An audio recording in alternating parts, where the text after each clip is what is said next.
কবি সাহেব, দেশের ভালো, দশের ভালো নেতা মন্ত্রীদের করার কথা, আর এরা ভোটের সময় যাদেরকে স্বপ্ন দেখায় তাদেরই স্বপ্ন বিক্রি করে নিজেদের ব্যাংক ব্যালেন্স বাড়ায়। আর বিজনেসম্যান, ইন্ডাস্ট্রিয়ালিস্ট, তাদের মানুষের জন্য ভাবার সময় কোথায়? তারা শুধু ছুটে বেড়াচ্ছে, টাকা, টেন্ডার, টার্গেটের পেছনে ছুটছে। কবি সাহেব, আমি ওই মানুষগুলোর ভালো কিছু করতে পারবো কিনা জানি না, কিন্তু সূর্য ফাউন্ডেশন যদি হয় তাহলে গরিব সাধারণ মানুষ সরকারি কম্বলের জন্য আর চালের জন্য লাইনে দাঁড়াবে না। তারা সবাই নিজের পায়ে দাঁড়াবে। এই দেশে, এই শহরে, এই গ্রামে গঞ্জে, everywhere everyone will be the king of their own kingdom.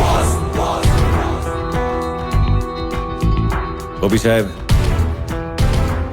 আমি জানি সূর্য ফাউন্ডেশনের জন্য টাকা আপনি এনে দেবেন, আর আমি আপনার হয়ে মানুষকে এগিয়ে যাওয়ার পথ দেখাবো।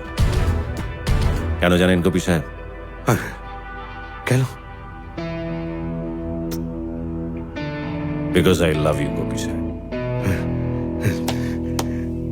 Wow, impressed.